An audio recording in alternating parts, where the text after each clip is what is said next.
The First Pesach, a Passover Timeline. The purpose of this presentation is to review the events of this first Passover. The focus of this presentation is to review the timeline of events that took place on the first Passover. Here are some key points to keep in mind for this presentation. This timeline is based on the premise that a Hebrew day begins in the evening. This understanding comes from the repeated phrase evening and morning in the first chapter of Genesis. In this timeline, the Pesach lamb was sacrificed at twilight on Erev Pesach, the beginning of Aviv 14, or the 14th of Aviv. There are some who dispute this based on the phrase Ben Har Arbaim. Exodus uses Ben Har Arbaim. Joshua uses Ben Ba'arev in chapter 5 for the first Passover in the Promised Land. Discussing this would be a whole presentation in itself. We will not do this in this presentation. Maybe one day I'll do my own personal study on this because I've run across Ben Har Arbaim being used to refer to the evening sacrifice. This timeline is based on the practice of sighting the first sliver of the new moon in Israel to determine the beginning of a new Hebrew month. The scriptures say that the children of Israel left Egypt by night on the evening of the 15th of Aviv.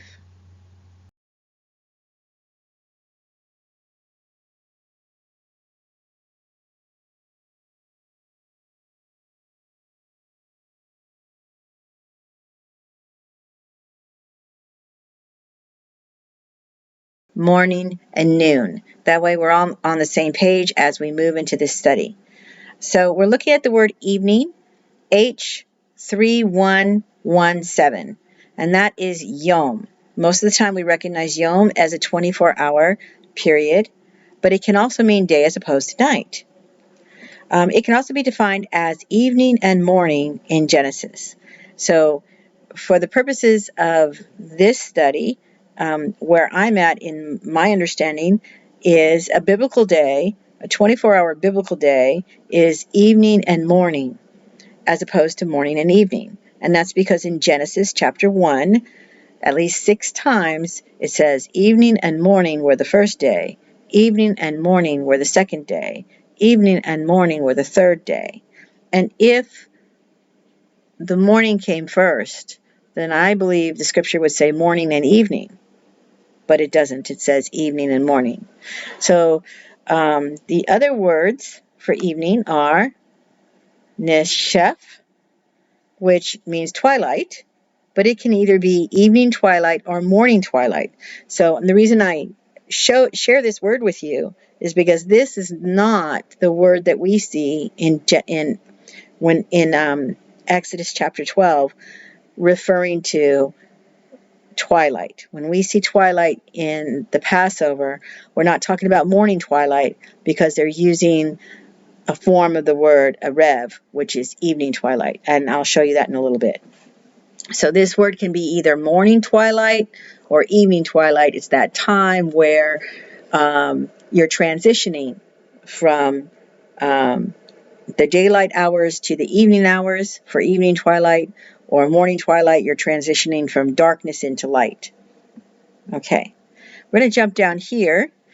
And this word, panah, I thought was interesting. Doesn't really pertain too much to our study other than definition 1A4. So you see it means to turn up there, to turn away, toward, to turn toward or from or away. Well, if you jump down to 1A4, it's to turn toward or approach of evening. I thought that was interesting. And now I'm going to go right here to H6153. H6153 is a rev. You've often, and we know when we're, we have a Rev Shabbat on Friday evenings. We are doing the blessing and things like that. At that time period, it's very specific. Evening, night, sunset. It does not pertain to the morning twilight hours. It pertains to the evening twilight hours. It is related to 6150. H6150 is a Rab, a primitive root, rather identical with H6148. The idea of a covering or a texture to grow dusky at sundown, to be darkened toward evening. And so I'll click right on it over here. To become evening, grow dark. So, to spend the evening or do at evening. Okay, the next word we're going to review is morning. And hit my little. So, morning has several different words. The first word comes up is or, which is light, light of day, light of luminaries, which is the luminaries are the moon, the stars, the sun.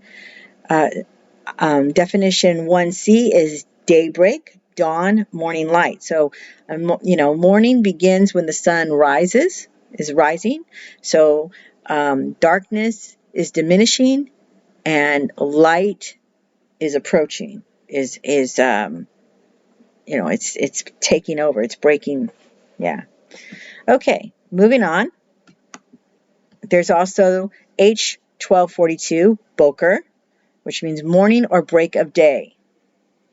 Morning, the end of night, the coming of daylight, the coming of sunrise, the beginning of day.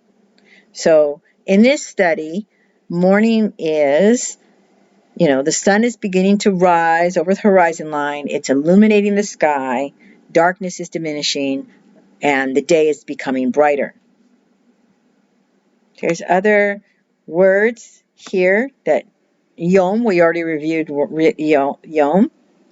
But this other word here, Hillel, that has to do with Lucifer. Doesn't have to do with this particular study. Yom we reviewed already. We already reviewed H5399, Neshef. And here's an interesting word, Shafarfar, H8238. Again, dawn or early morning. So some Hebrew words, there's one Hebrew word that is less specific, Neshef, but then you've got two Hebrew words that are very specific. This one, Shafarfar, is very much early morning, and we reviewed a Reb for evening. Okay, so Hebrew can be very precise. The next thing we're going to review is noon. So everybody's heard the expression high noon. High noon would be when the sun is straight up above us. That's high noon, before it begins its descent. Okay? Noon also comes, it has a H4276. I am not sure how to pronounce this. Machatzi. That's the best I can do at the moment. Half or middle. Half, middle, midday, noon. And the other word for noon is H6672, Sohar, which means noon, midday, noon. And so basically, for the purpose of this study, when we're talking about a day, my current understanding is a 24-hour day or yom consists of evening and morning, again, as opposed to morning and evening. And that way, I state this not to convince you, but so that you understand the study moving forward and you can follow my line of reasoning as I explain to you when I believe we should be keeping the Passover, when we should be observing it. I just want you to understand where I'm at. Because if you don't understand, then what I'm about to tell you is not going to make sense. And I want it to make sense. So, okay, moving forward. Okay, so this is the event summary. Basically, at the beginning of Nisan 14, when the daylight hours are fading and the evening hours are encroaching, and time period we call twilight, this is the time when they kill the lamb. And this may overlap into painting the blood on the doorpost, but I think it's probably already dark by the time they're done killing the lamb. They kill the lamb, they paint the blood on the doorpost, they cook and skin and eat the lamb, and of course, somewhere in that time period, it's no longer twilight, it's dark. At midnight, the death angel passes over, The Egyptians discover and wail over the firstborn, and Pharaoh sends for Moses and Aaron. This all happens in the evening, in the dark hours, because the Bible tells us that's when it happened. We know from Scripture that the Israelites could not leave their homes till morning. So in the morning, the Israelites can leave their dwelling places. And the next event that takes place in Exodus 12 is the plundering of the Egyptians. It could not happen in the evening because they could not leave their homes till morning. They also, no matter what they did on Nisan 14, they had to gather their items and protect their and their livestock. Now, they probably did some prep work even before this. Once they knew they were getting ready to head out of Egypt, I'm sure that they did whatever they could beforehand to make this to be ready for the journey. But it still took time. Okay. Now, as the daylight hours begin to fade and the evening hours, they're still begin to come. We come towards the end of Nisan 14, the beginning of Nisan 15. They are still assembling and preparing to leave, probably even into the twilight hours, perhaps. But we know from Scripture that the Israelites leave Egypt by night on Nisan 15. And I will show you those scriptures later on. Okay, so let's start with Nisan 10. Yahweh spoke to Moses and Aaron in the land of Egypt, saying, "This month shall be to you the beginning of months. It shall be the first of the month of the year to you. Speak to all the congregation of Israel, saying, On the 10th day of this month they shall take to them every man a lamb, according to their fathers' houses, a lamb for a household. And if the household is too little for a lamb, then he and his neighbor next to his house shall take one according to the number of souls, and you shall make your count for the lamb according to what everyone can eat. Your lamb shall be without defect, a male a year old, and you shall take it from the sheep or from the goats." Okay, so moving forward, we're now on Exodus chapter 12, verses 6 through 10.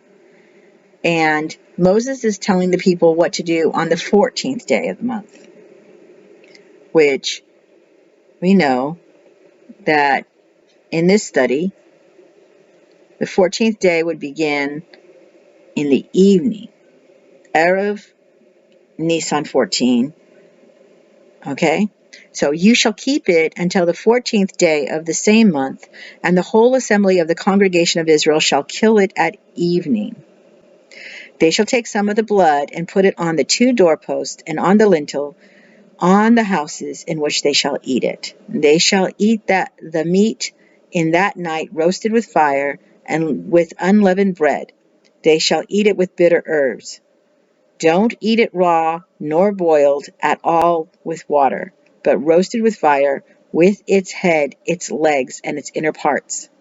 You shall let nothing of it remain until morning, but that which remains of it until morning you shall burn with fire.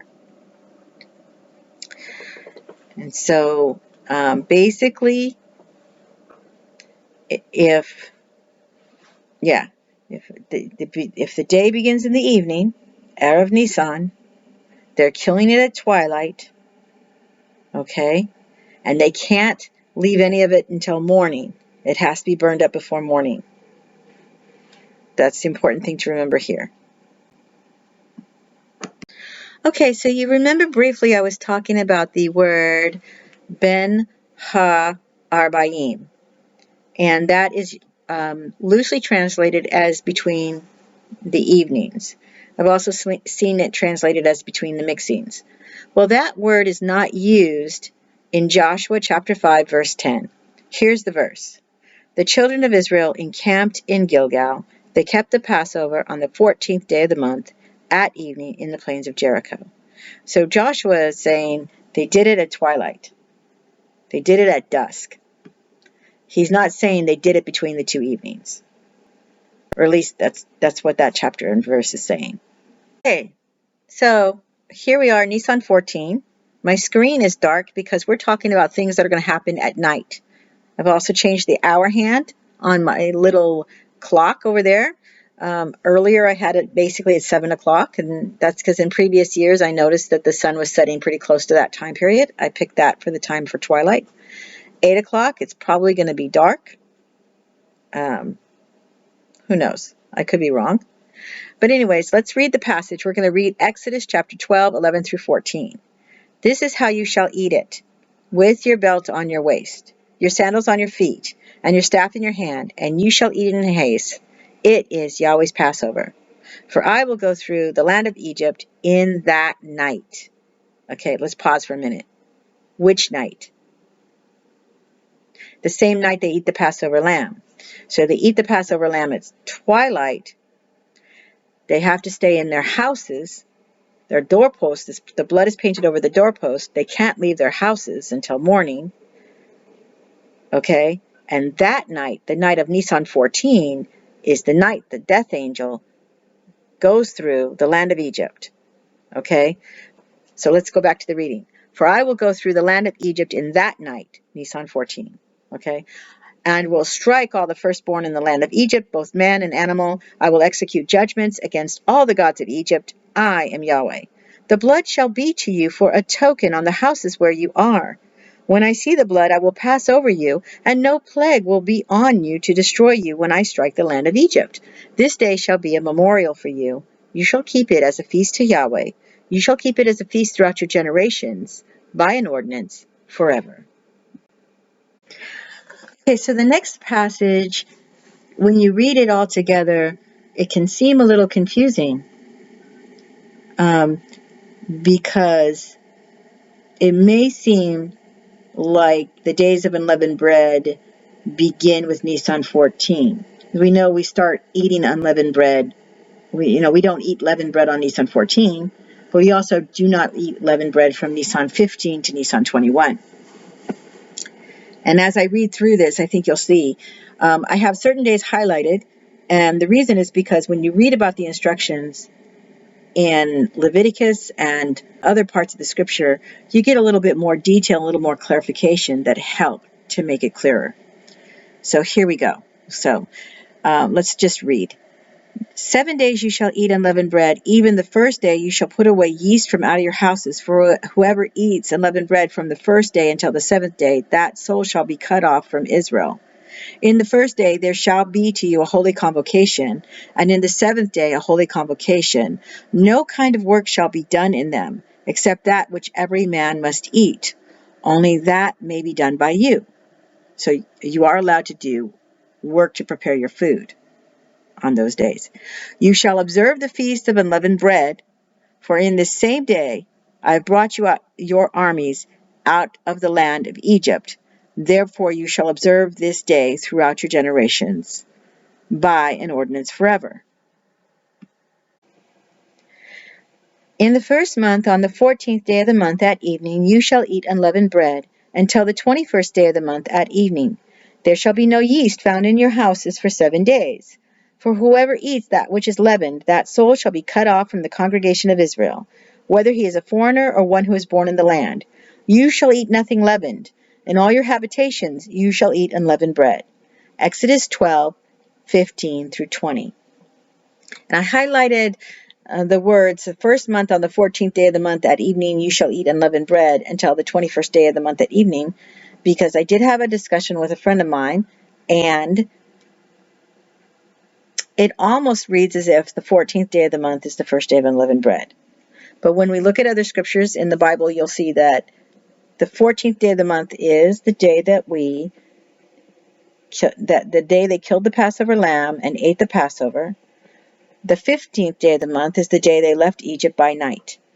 So let's move forward. Okay, so here's the other scripture references that can be helpful to you. Note, on the first day of unleavened bread, the first day of unleavened bread begins at sunset on Nisan 15. On the 15th day of the same month is the feast of unleavened bread to Yahweh. 7 days you shall eat unleavened bread. And then you have That was Leviticus 23, verse 6. Numbers 28, verse 17. On the 15th day of this month shall be a feast, and leavened bread shall be eaten for 7 days. Okay, so now we're back to the twilight screen. Nissan 14. The hour hand is showing as 7 o'clock, because that's my estimate for twilight in this teaching. I want us to be really aware of time. And we're reading from Exodus, chapter 12 still. Then Moses called for all the elders of Israel and said to them, "Draw out and take lambs according to your families and kill the Passover. You shall take a bunch of the hyssop and dip it in the blood that is in the basin and strike the lintel and the two doorposts with the blood that is in the basin. None of you shall go out the door of his house until morning. For Yahweh will pass through and strike the Egyptians, and when he sees the blood on the lintel and on the doorpost, Yahweh will pass over the door and will not allow the destroyer to come into your houses to strike you." So the important thing to remember is they're killing the lamb at twilight on Nisan 14, which I believe is the beginning of Nisan 14. Later on that night, the death angel is going to go through the land. If they don't have the blood on the doorpost, or if they're outside their homes, that death angel will take them. So they've been given the command, "None of you shall go out the door of your house until morning." Okay? So after the sun rises on Nisan 14, they can leave their homes, but not until then. Okay, so it's still twilight. We're still talking about twilight on Nisan 14. "You shall observe this thing for an ordinance to you and your sons forever. It shall happen when you have come to the land which Yahweh will give you, as he has promised, that you shall keep this service. It will happen when your children ask you, 'What do you mean by this service?' that you shall say, 'It is the sacrifice of Yahweh's Passover, who passed over the houses of the children in Egypt, when he struck the Egyptians and spared our houses.' And the people bowed their heads and worshipped." This is all happening on Nisan 14. So now we're finishing up the passage, Exodus. We started this passage, this last three set of screens, at Exodus 12:21, verses 21 through 28. Exodus chapter 12, verses 21 through 28. "The children of Israel went and did so, as Yahweh had commanded Moses and Aaron, so they did." So they did everything that they were told to do, and they did it on the evening of Nisan 14. Okay, so now it's midnight on Nisan 14. Okay? At midnight, Yahweh struck all the firstborn in the land of Egypt, from the firstborn of Pharaoh who sat on his throne to the firstborn of the captive who was in the dungeon, and all the firstborn of the livestock. Pharaoh rose up in the night. Which night? Nisan 14. Pharaoh rose up in the night, he and all his servants and all the Egyptians, and there was a great cry in Egypt, for there was not a house where there was not one dead. He called for Moses and Aaron by night. Yes, he did call for Moses and Aaron by night, and said, "Rise up and get out from among my people, both you and your children of Israel, and go and serve Yahweh as you have said. Take both your flocks and your herds, as you have said, and be gone, and bless me also." Exodus chapter 12, 29 through 32. So when he called for Moses and Aaron, what he did is he sent messengers to Moses and Aaron by night and told them, "Rise up and get out from among my people, both you and the children of Israel, and go and serve Yahweh as you have said. Take both your flocks and your herds as you have said, and be gone, and bless me also." Now, I would suppose that it took a bit of time, right? The death angel goes through, kills the firstborn. Okay? Did the firstborn cry out when they were killed? Or did they just die? How is it that the Egyptians discovered that their firstborn was dead? It took a bit of time. So it wasn't at midnight that Pharaoh rose up. It was later. And there was a great cry in Egypt, for there was not a house where one was dead. So time has passed from the time the death angel goes through to the time the people discover that their firstborn is dead, to the time when he calls for Moses and Aaron to tell them to get out. I mean, you got to figure he's having a reaction, right? His firstborn son has died. He's in shock. He's in horror. Do you think he had an instantaneous reaction? He cried and lamented over his son, I'm sure. Okay? And the verse doesn't say that Moses and Aaron went to him at night. It said he called for Moses and Aaron by night. Remember, the children of Israel were commanded not to leave their houses until morning. Who do you think they obeyed? Yahweh or Pharaoh? Okay, I'm inserting this screen into the study. We're looking specifically at Exodus chapter 12, verse 29, and we're going to look at the word midnight here. So that's Hetzi. Go to our dictionary. It's cued in. Hetzi is half or middle. It comes from Strong's number H2673. A primitive root compared to cut, to split in two, to divide in half. So middle of the night, halfway through the night. I think that's pretty clear. And the next word we're going to look at is lahil. Lahil. Lale. Lahil, lale, lahyah. And that is, let's click into it. Go to the Bible dictionary. Okay, night. Night as opposed to day. It can figuratively be of gloom or protective shadow. And I thought that was interesting that it comes from a root word meaning of a spiral step or to fold back. But anyways, we are clearly talking about the middle of the night. And so we'll move on to the next screen.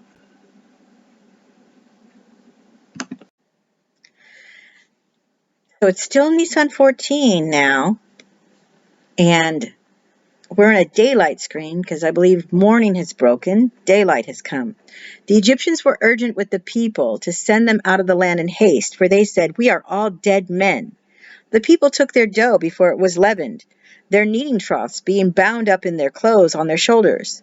The children of Israel did according to the word of Moses, and they asked of the Egyptians jewels of silver and jewels of gold and jewels of clothing. Yahweh gave the people favor in the sight of the Egyptians, so that they let them have what they had asked. They plundered the Egyptians. Exodus chapter 12, verses 33 through 36. Now, I've heard some people say that this happened before Passover. I guess they get this from midrashes with the rabbis, because the other plagues had already freaked the people out, right? The 10 plagues that came before all of this, or the 9 plagues that came before this. But Exodus doesn't place it before Pesach.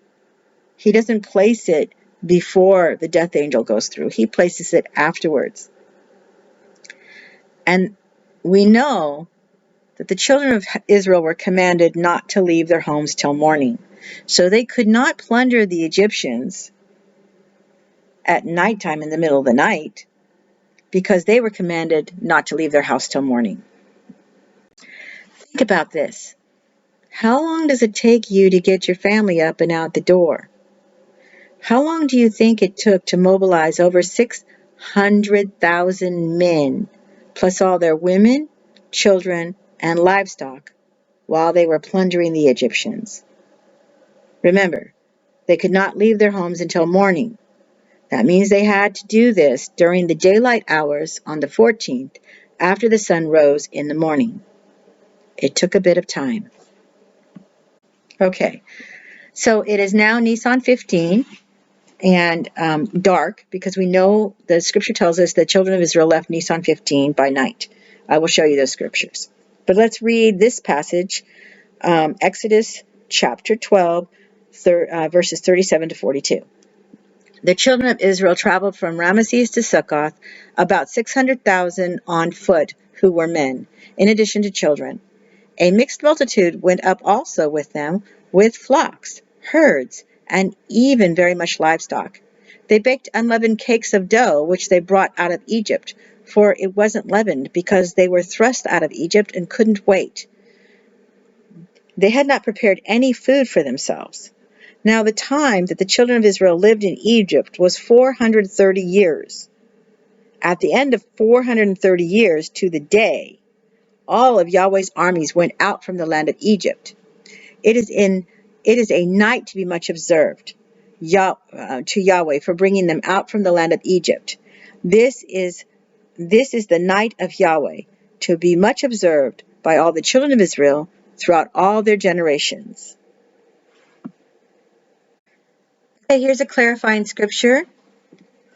They traveled from Ramesses on the first month, on the 15th day of the first month, on the next day after the Passover.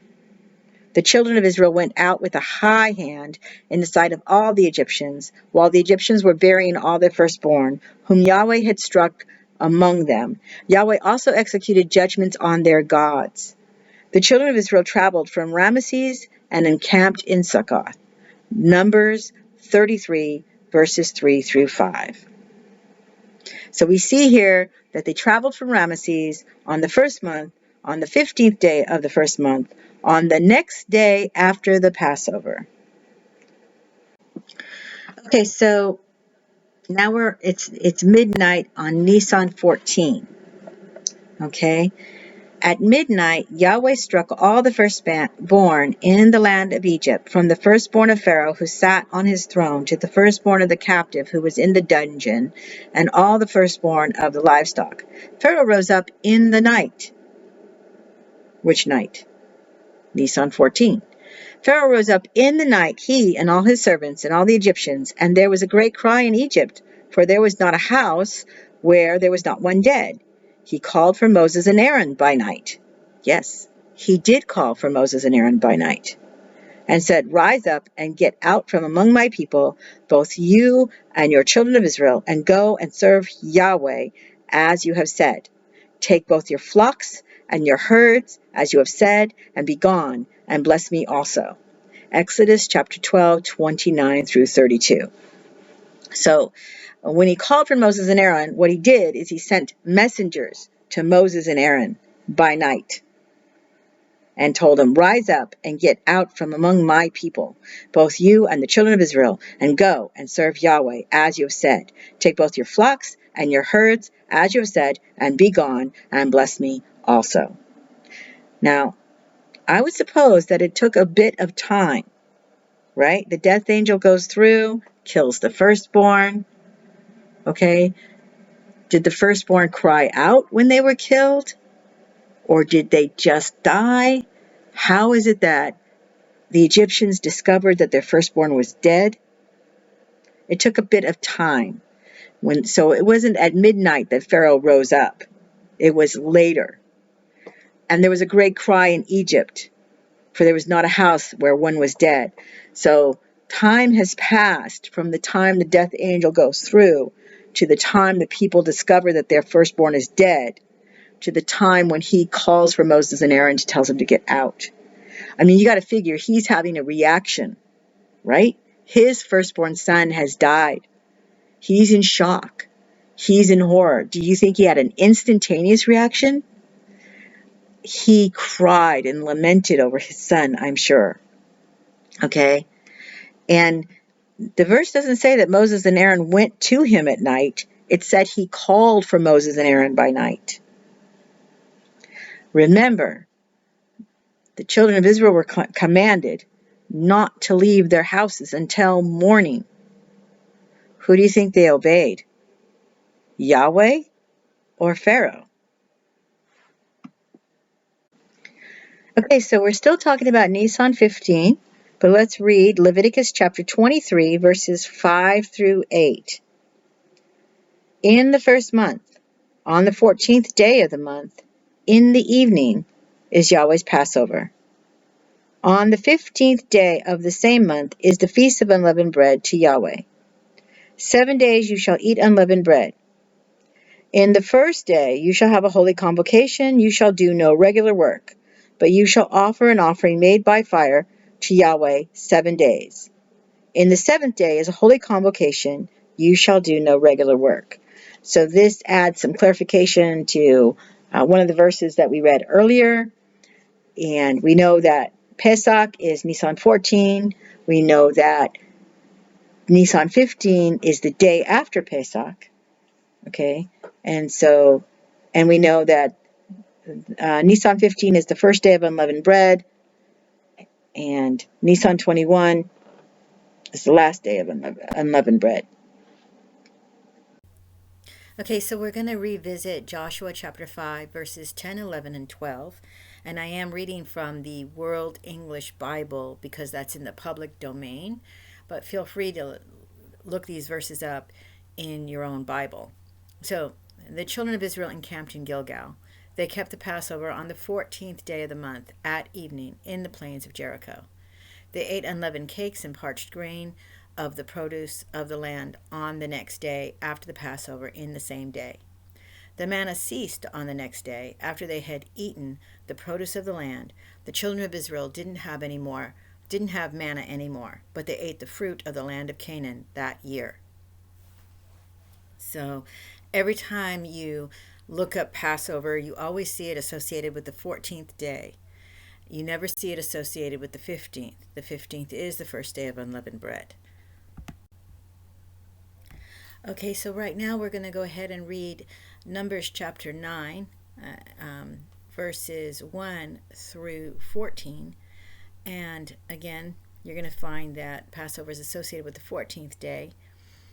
And the other thing that you will find is that even a lot of the statutes and ordinances with the original Passover were still being observed in later Passovers. So as I read this, it should be self-explanatory. So let's get started. Yahweh spoke to Moses in the wilderness of Sinai in the first month of the second year after they had come out of the land of Egypt, saying, Moreover, let the children of Israel keep the Passover in its appointed season. On the 14th day of this month at evening you shall keep it at its appointed season, according to all its statutes and according to all its ordinances you shall keep it.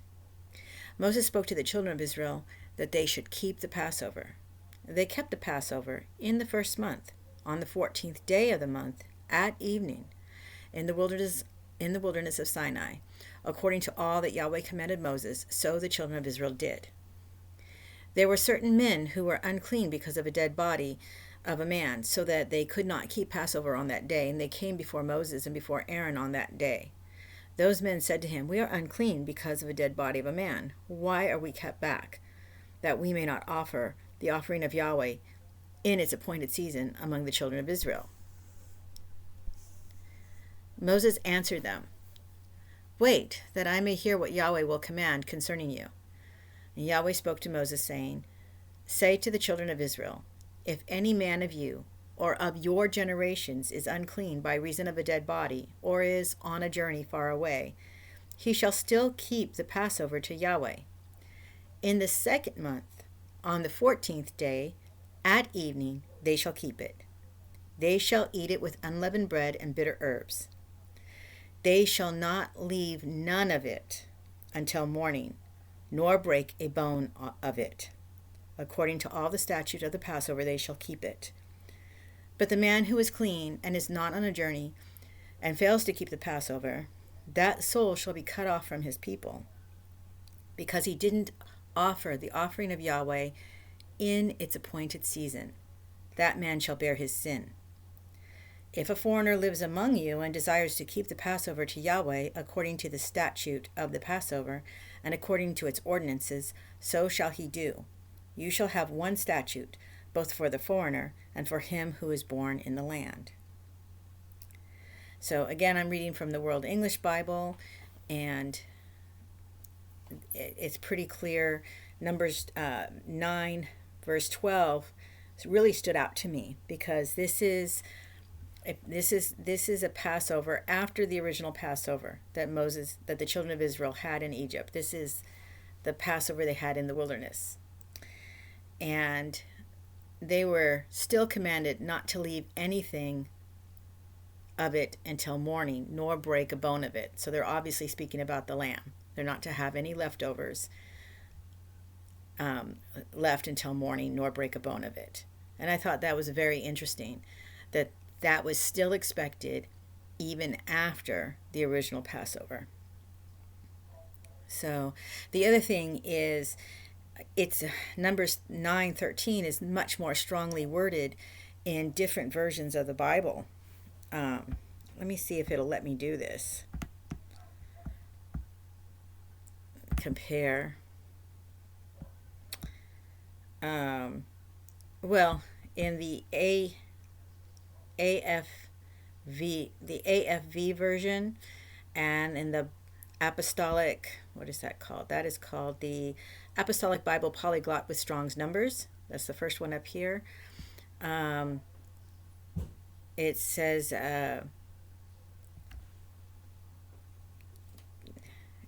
I'll just read the whole thing. And the man, whoever might be clean and on a journey far away is not, and should lack to observe the Passovers, shall be utterly destroyed, that soul, from his people, because the gift to, and here it would be, because it's in Greek, kurios, which is often used for Yahweh in the Tanakh. The gift to Yahweh he did not offer according to its time. His sin shall take that man. The next one down, which is the AFV. AFV is a faithful version. That's what it's called. But the man that is clean and is not on a journey and holds back from keeping the Passover, even the same soul shall be cut off from among his people, because he did not bring the offering of Yahweh, the Lord, in all caps is Yahweh, at its appointed time, that he shall bear his sin.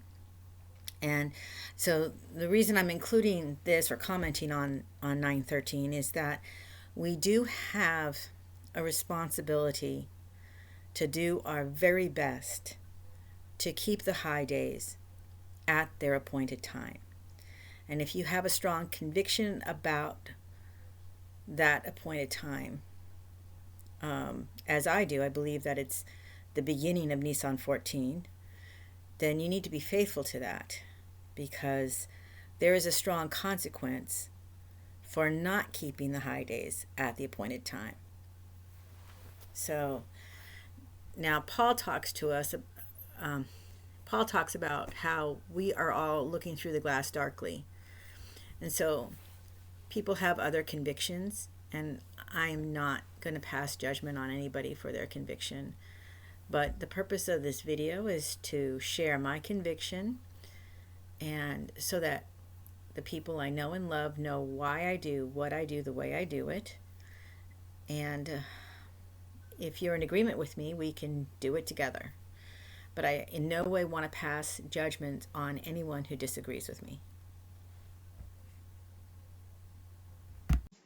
Okay, so we pretty much covered the first Passover, and I think the timeline's pretty clear, but I want to share with you that I believe that Yeshua was keeping this same timeline with his disciples.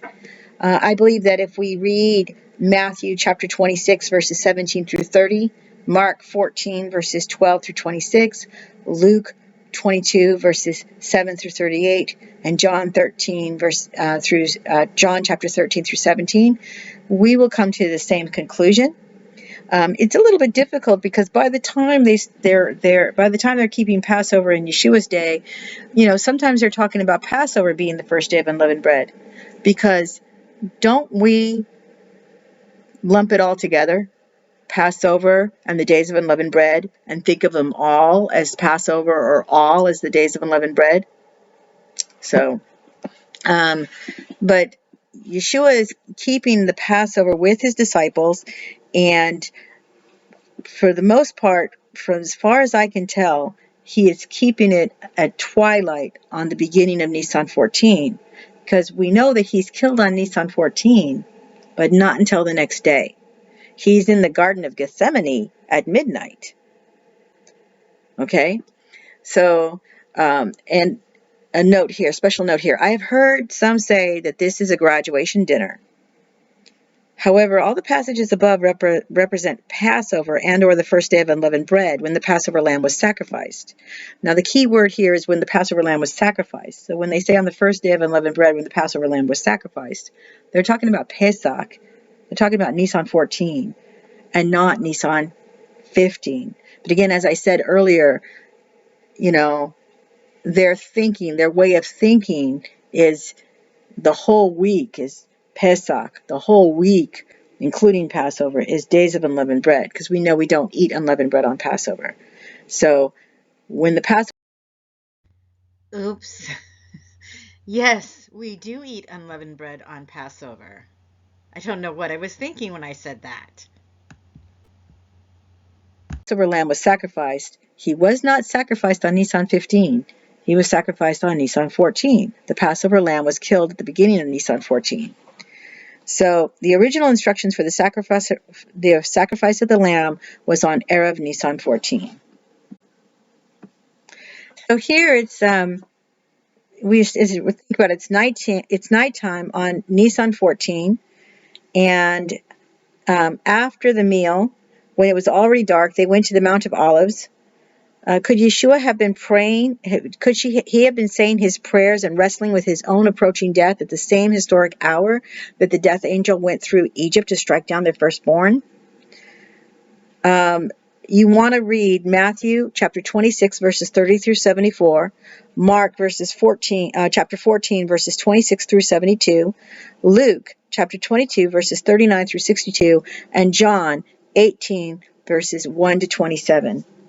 Okay, and do a study on that. But I think, I know he was, when you read those passages, you know that he, immediately after their Passover meal, they did the washing of the feet, they sung a hymn, they went out to the Mount of Olives. And they were in the Mount of Olives at night, and the Roman soldiers came by night to arrest him.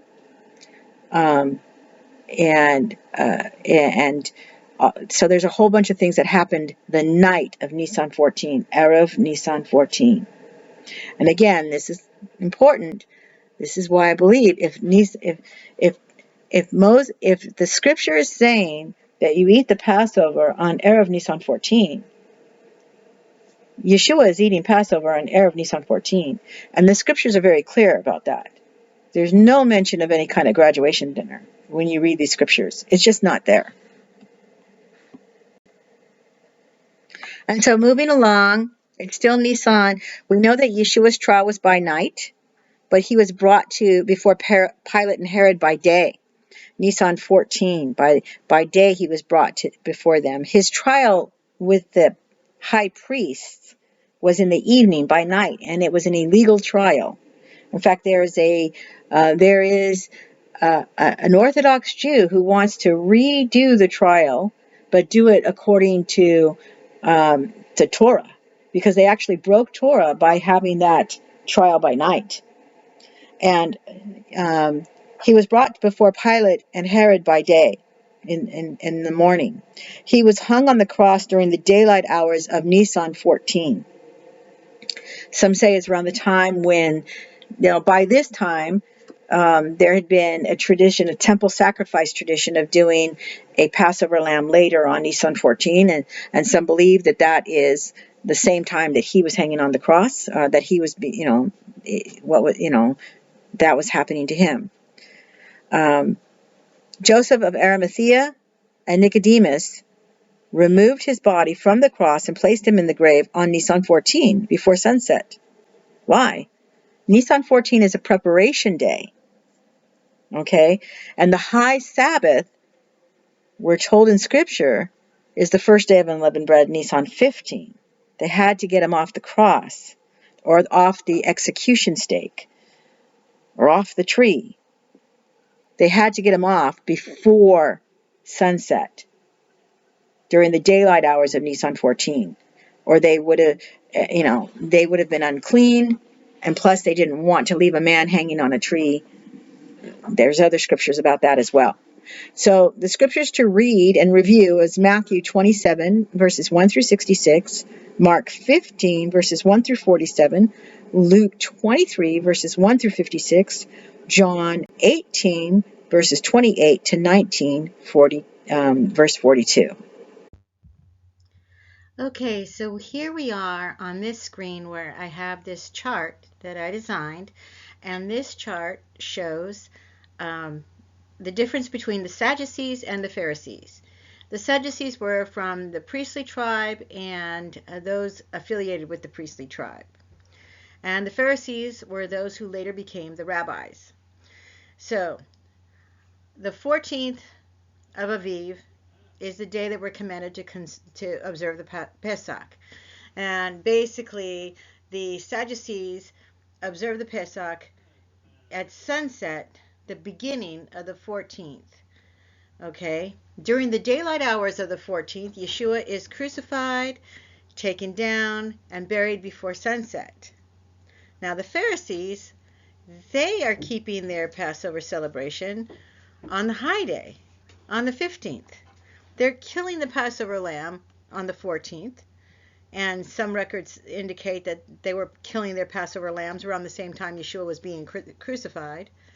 But they're actually eating it at the close of the 14th and right into the high day on the 15th. In fact, the scriptures seem to indicate that Joseph of Arimathea and Nicodemus wanted to get Yeshua down off the cross or the execution stake, as the case may be. They wanted to get him down off the cross and buried in a tomb before sunset because they wanted to keep the high day. And basically, they would have been unclean for the high day. So, anyways, I hope this chart is useful to you. Think about this. One source says that the temple sacrifice for the Passover lamb was started about 800 years after the original Passover. In Yeshua's day, the tradition of eating the Passover later on the evening of the 15th was already being practiced by the Pharisees. The Sadducees were still keeping it on the beginning of the 14th. Yeshua observed it on Erev Pesach, the beginning of the 14th, with his disciples. Are we following Yeshua, or are we following the Pharisees?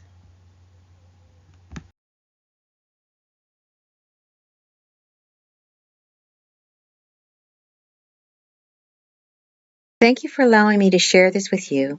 May Abba bless you.